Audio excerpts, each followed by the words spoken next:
Assalamualaikum warahmatullahi wabarakatuh. Perkenalkan, kami dari kelompok 9 dengan anggota yang pertama ada Rizatul Mas'ulah dengan NIM 2005-1204004. Lalu ada saya sendiri, Rama Amalia dengan NIM 2005-1204042. Lalu ada Juan Angela Alma dengan NIM 2005-1204058. Dan ada Rio Irawan dengan NIM 2005-1204084. Untuk pembagian tugasnya, Rio dan Juan bertugas untuk mengimplementasikan dari LKD yang sebelumnya sudah kita buat ke website ini. Sedangkan untuk saya, Rahma, dan Riza bertugas untuk membuat isi konten dari websitenya. Kita berempat berdiskusi semua untuk menentukan desain yang akan kita buat dan saling membantu jika ada kesulitan. Pada video kali ini, kami akan menjelaskan mengenai website yang telah kami buat dengan nama websitenya yaitu Infit atau informasi seputar COVID. Website ini kami buat untuk memenuhi tugas mata kuliah interaksi manusia dan komputer. Nah, Infit atau informasi seputar COVID ini adalah website informatif yang dibuat untuk membantu masyarakat atau pembaca umum untuk mengetahui perkembangan COVID di Indonesia. Virus SARS-CoV-2 yang menjadi awal mula adanya pandemi COVID-19 terdeteksi pertama kali di Cina pada akhir 2019 dan pada Juni 2021 telah menyebar ke seluruh dunia. Virus tersebut menyebabkan lebih dari 178 juta kasus yang dikonfirmasi dan 3,9 juta kematian. Sebagian besar orang yang terpapar COVID-19 akan mengalami gejala ringan hingga sedang dan akan pulih tanpa penanganan khusus. Namun, sebagian orang akan mengalami sakit parah dan memerlukan bantuan medis. Gejala yang paling umum pada orang terpapar virus COVID-19 antara lain seperti demam, batuk kering, dan kelelahan. Gejala yang sedikit tidak umum kadang juga dirasakan oleh beberapa orang seperti nyeri tenggorokan, diare, sakit kepala, konjungtivitis atau mata merah, dan hilangnya indera perasa atau penciuman. Sedangkan untuk gejala yang sudah serius dan memerlukan bantuan medis yaitu seperti kesulitan bernapas atau sesak nafas, nyeri dada atau rasa tertekan pada dada, dan hilangnya kemampuan bicara atau bergerak. Nah, informasi yang dapat diakses dalam website kami antara lain, yang pertama ada data sebaran lokal, ada data sebaran global, ada juga berita dan edukasi mengenai COVID-19, ada protokol apa saja yang harus ditaati, ada juga info data dari vaksinasi, dan form untuk user jika ingin bertanya mengenai COVID-19, serta ada juga form jika user memiliki keluhan dan ingin konsultasi mengenai COVID-19. Nah, alasan kami membuat website ini adalah selain untuk membantu menyediakan informasi perihal virus COVID-19 kepada pembaca dan masyarakat umum atau user, juga untuk mengedukasi tentang pentingnya protokol kesehatan dan peranan vaksin dalam menghambat penyebaran virus COVID-19. Selanjutnya, ini tampilan beranda dari website kami. Di sini ada menu-menunya, ada beranda, berita, sebaran, edukasi, protokol, vaksinasi, fak, dan konsultasi. Di sini juga ada untuk login. Kita coba untuk login terlebih dahulu. Di sini ada beberapa pilihan. Ada login menggunakan Facebook, atau menggunakan Google, atau menggunakan email selain Google dan Facebook. Saya akan mencoba login menggunakan Google. Nah, di sini sudah masuk ke websitenya. Di sini sudah login. Pada menu beranda ini, user bisa melihat judulnya, judul dari website kami, yaitu informasi seputar COVID, dan sedikit info mengenai apa itu website kami, yaitu Infit adalah website informatif yang dibuat untuk membantu masyarakat atau pembaca umum untuk mengetahui perkembangan COVID di Indonesia. Jika kita scroll, di sini juga ada About Us, dan juga ada form untuk subscribe. Jadi kita bisa subscribe ke website ini. Contohnya seperti berikut, kita masukkan nama dan email address. Lalu kita submit. Nah, di sini terlihat tulisan thanks for submitting. Jadi kita sudah mensubmit nama dan email address kita, dan kita sudah mensubscribe pada website ini. Nah, di sini juga ada sebaran lokal. Di sini ditampilkan data dari beberapa orang yang positif, sembuh, dan meninggal di Indonesia. Jadi di sini ada data yang positif berapa, data yang sembuh berapa, dan data yang meninggal berapa. Nah, jika kita scroll, di sini ada gambar untuk perkembangan kasus COVID per hari. Di sini kita mengambil data dari Kemenkes RI. Seperti ini, bisa kita scroll. Lalu juga ada sebaran global. Hampir sama seperti sebaran lokal tadi, juga ada data dari berapa orang yang positif, berapa orang yang sembuh, dan berapa orang yang meninggal, tapi dalam lingkup global. Di sini ada data orang yang positif, berapa orang yang sembuh, dan berapa orang yang meninggal. Jika kita scroll di sini, kami juga memperlihatkan, menunjukkan grafik dari update data sebaran global ini. Jadi di sini update data dari tanggal 25 bulan 11, 2021. Selanjutnya akan dijelaskan oleh teman saya. Baik, saya akan menjelaskan penjelasan dari teman saya. Di halaman berita ini kita bisa lihat ada kolom search yang berfungsi mencari berita yang spesifik berdasarkan judul berita. Contoh ke PPKM. Nanti bisa langsung muncul yang berhubungan dengan PPKM atau judulnya yang sesuai dengan yang ditulis oleh user. Lalu di bawahnya ada berita yang tujuannya menampilkan berita-berita yang berhubungan dengan COVID-19. Ada gambar, judul, dan sedikit deskripsi tentang berita tersebut. Kalau misalnya berita ini diklik,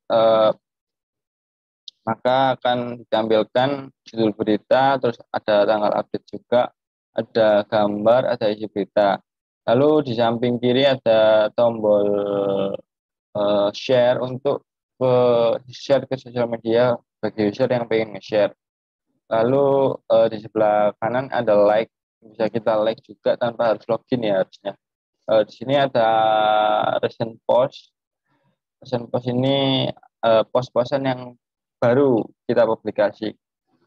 Baru-baru ini kita publikasi. Jadi langsung masuk ke sini. Entah itu edukasi atau berita itu. Langsung masuk ke situ. Ada fitur komen juga di bawahnya. Itu bisa komen dari video, gambar, GIF, dan emot ya. Tapi komen ini harus login terlebih dahulu karena di sini saya sudah login. Kita coba logout dulu untuk video akunnya. Kita logout dulu. Oke, kita logout. Kita coba untuk komen ya. Kita coba komen hai gitu. Hai. Kita publish. Nah, ini harus langsung diarahkan ke menu login. Kita login pakai Google aja. Kita login. Nah, ketika kita sudah login langsung terkirim hai-nya tadi ya. Komen kita tadi langsung terkirim dan bisa nge-like komen yang user dikomenkan user lain, bisa nge-reply juga atau membalas komen user lain. Kita tes itu bisa kita langsung kita membalas. Jadi di sini di komentar ini user bisa berdiskusi dengan user yang lain tentang berita yang berkaitan. Kita ke edukasi ya. Edukasi sama saja sebenarnya. Namun di edukasi ini kita ada tambahkan infografis, slider, kita tambahkan infografis yang berhubungan dengan COVID-19 juga. Tujuannya untuk menambah nilai edukasi biar nggak bosen bagi usernya juga. Di sini juga sama ada search biar filter edukasinya, terus ada list edukasi atau list edukasi di sini ke bawah kita bisa next page.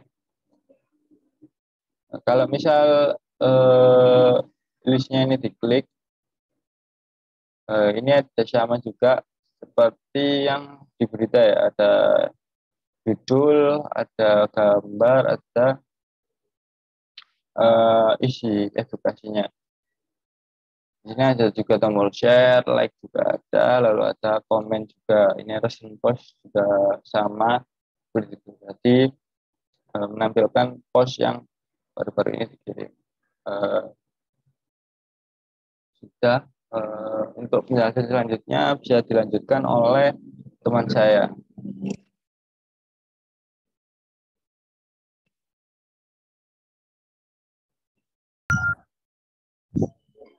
Di sini saya akan menjelaskan tentang halaman protokol. Halaman protokol sendiri terdapat 5 gambar yang merepresentasikan dari 5 protokol kesehatan yang berlaku di Indonesia.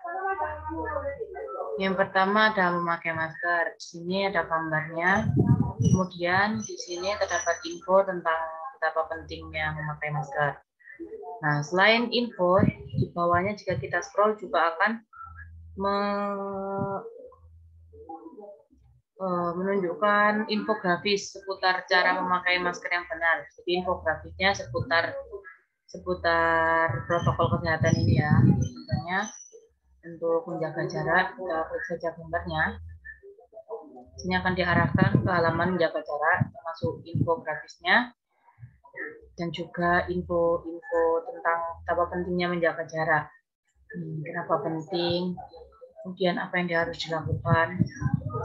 Nah, ini juga berlaku untuk 3 protokol kesehatan yang lain. Jika diklik akan muncul info dan juga infografisnya. Kemudian saya akan menjelaskan tentang halaman vaksinasi. Nah, pada halaman vaksinasi ini kami mendapat datanya dari Kementerian Kesehatan Republik Indonesia. Ini ada updatean vaksinasinya per 20 November 2021 pukul 18. Total sasaran untuk vaksin juga ada di sini. Total vaksin 1 berapa, total vaksin 2 berapa, total vaksin 3 berapa. Terus ini SDM kesehatan untuk vaksinasi 1, vaksinasi 2, dan vaksinasi 3. Kemudian untuk petugas publik, vaksinasi 1-nya sudah berapa persen, vaksinasi 2 berapa persen. Untuk lansia juga vaksinasi 1 berapa persen, 2 berapa persen, dan untuk masyarakat umum, remaja, ataupun vaksin gotong royong. Nah, selain info tentang presentasi vaksin, di sini juga terdapat info tentang vaksin yang berlaku di Indonesia, yaitu jenis-jenisnya termasuk Sinovac, Sinopharm, AstraZeneca, Moderna, atau Pfizer. Nah, untuk jenis vaksin di sini juga terdapat pengertiannya seperti Sinovac. Vaksin ini diciptakan oleh China dengan metode inactivated virus, yakni tidak mengandung virus hidup atau virus yang telah dimatikan. Berdasarkan uji klinis fase 3 di Bandung, Jawa Barat, efikasi vaksin Sinovac mencapai 65,3%. Nah, di sini juga terdapat efek samping dari vaksin-vaksinnya. Ini Sinopharm, ini AstraZeneca. Terima kasih. Oke, saya akan melanjutkan presentasi dari kelompok kami. Kita masuk pada halaman pertanyaan yang dimana user dapat mengajukan pertanyaan terkait website yang kita buat. Nah, di sini ada form ya, yang berisi email address dan isi pertanyaan. Nah, di sini kita bisa isikan dengan email address dan pertanyaan yang kita ajukan. Kemudian kita submit. Nah, di sini ada pesan thanks for submitting. Ini berarti pertanyaan yang kita ajukan sudah masuk pada halaman admin.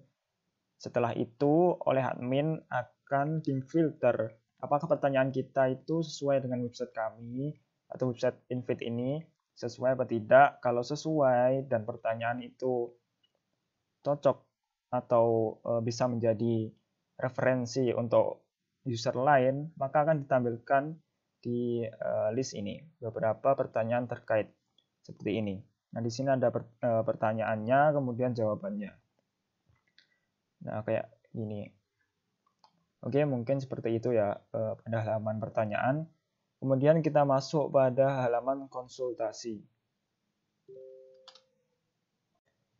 Oke, pada halaman konsultasi ini hampir sama dengan halaman pertanyaan.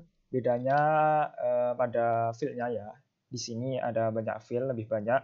Ada nama, email, alamat, tanggal lahir, dan deskripsi keluhan. Nah, misalnya kita isikan ya dengan nama saya, dengan email saya dan alamat, kemudian tanggal lahir, dan keluhan yang saya alami. Misalnya saya sakit dok. Jangan, saya sehat dok. Ya gitu aja, saya sehat dok. Oke, kemudian kita submit. Nah, di sini muncul pesan thanks for submitting. Nah, di sini berarti keluhan konsultasi kita sudah masuk pada database atau masuk pada halaman admin. Kemudian oleh admin akan difilter lagi seperti halaman pertanyaan tadi, difilter kemudian dijawab dan dikirimkan melalui email. Dan kalau keluhan itu bisa berguna bagi user lain, maka akan ditampilkan di bawah sini seperti ini. Misalnya di sini ada keluhannya, kemudian di sini ada jawabannya. Nah, seperti itu halaman konsultasi. Oke, mungkin sekian presentasi dari kelompok kami. Bila ada salah kata, mohon maaf. Wassalamualaikum warahmatullahi wabarakatuh.